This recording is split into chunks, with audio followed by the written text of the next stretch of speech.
Hello guys, big boss ചരിത്രത്തിൽ ആദ്യമായിട്ടാണ് ഒരു ഫാമിലി ടാസ്കിൽ, അതായത് ഒരു ഫാമിലി മെമ്പറിനെ ബിഗ് ബോസ് കൺഫ്യൂഷൻ റൂമിൻ്റെ അകത്തേക്ക് വിളിച്ച് വരുത്തി വാർണിംഗ് കൊടുക്കുന്നത്.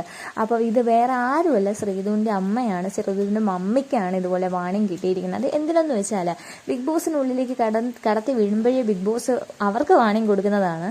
മത്സരാർത്ഥികളുടെ അവരുടെ ഊർജ്ജം, അവരുടെ ആ കളിക്കുന്ന ആ ഒരു ആവേശം തകർക്കുന്ന രീതിയിലുള്ള സംസാരങ്ങളോ പുറത്തു നടക്കുന്ന കാര്യങ്ങളോ അങ്ങനെ അവരെ ബാധിക്കുന്ന രീതിയിലുള്ള ഓരോ കാര്യങ്ങളും അകത്ത് പറയാൻ പാടില്ല. അവരിപ്പോൾ എങ്ങനെയാണോ കളിക്കുന്നത് അതുപോലെ മെയിൻറ്റെയിൻ ചെയ്ത് പോകാൻ വേണ്ടിയാണ് ഇത്തരത്തിൽ പുറത്തുനിന്നുള്ള ഒരു ഇതും, അല്ലെങ്കിൽ നമ്മൾ ഇങ്ങനത്തെ ഒരു രീതിയിലുള്ള കാര്യങ്ങൾ പറയരുത് എന്ന് പറയുന്നത്. എന്നാൽ ശ്രീധുവിൻ്റെ മമ്മി അതല്ല ചെയ്ത്. ശ്രീധുവിൻ്റെ മമ്മി ഒരുപാട് ശ്രീധുവിനെ ഉപദേശിക്കുകയുണ്ടായി. നീ എന്താണ് ചെയ്യുന്നത്, നീ എന്താണ് കളിക്കുന്നത്, ഇവിടെയുള്ള ബാക്കി എല്ലാവരെയും നോക്ക്, അവരൊക്കെ നന്നായി കളിക്കുന്നില്ലേ, നീ ഒട്ടും കളിക്കുന്നില്ല, ശ്രീധു നീ നന്നായിട്ട് കളിക്കുക, നീ അതിൽ ഫോക്കസ് ചെയ്യ്, നീ ഗെയിമിൽ ഫോക്കസ് ചെയ്യ് എന്ന് ഇത്തരത്തിൽ പല രീതിയിലുള്ള ഉപദേശങ്ങൾ കൊടുത്തപ്പോൾ ബിഗ് ബോസ് വാർണിംഗ് നൽകുകയും കൺഫ്യൂഷൻ റൂമിലോട്ട് വിളിക്കുകയും ചെയ്തു. അപ്പോൾ ഇത് ആദ്യമായിട്ടാണ് ഇതുപോലൊരു ഫാമിലി മെമ്പറിന് ഇതുപോലൊരു വാർണിംഗ് കിട്ടുന്നത്. എന്തായാലും അർജുന് ഈ ശ്രീധുവിൻ്റെ മമ്മി മൈൻഡ് ചെയ്യുന്നതേ ഇല്ല. കാരണം അർജുനും ശ്രീധുവും തമ്മിലുള്ള കോംബോ ഇവർക്ക് ഇഷ്ടമില്ല എന്ന് തന്നെയാണ് ഇതിന് മനസ്സിലാക്കാൻ കഴിയുന്നത്.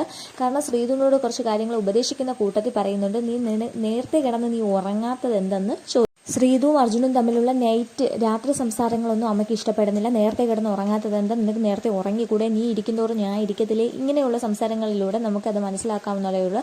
അതുപോലെ അർജുൻ അടുക്കം മിണ്ടിയിട്ടില്ല. അർജുൻ അടുത്ത് വന്ന് നിന്നപ്പോഴും അത് സംസാരിക്കാൻ വേണ്ടി വന്നപ്പോൾ ജിൻഡു വരികയും ജിൻഡുവിടെ ബാക്കി സംസാരിക്കുക, അതായത് അർജുൻ്റെ ഒരു വേർതിരിവ് കാണിക്കുന്നത് പോലെ നമുക്ക് വ്യക്തമായിട്ട് ഇവിടെ മനസ്സിലാവും. അപ്പോൾ ചാനൽ നിങ്ങളൊന്ന് സബ്സ്ക്രൈബ് ചെയ്യുക.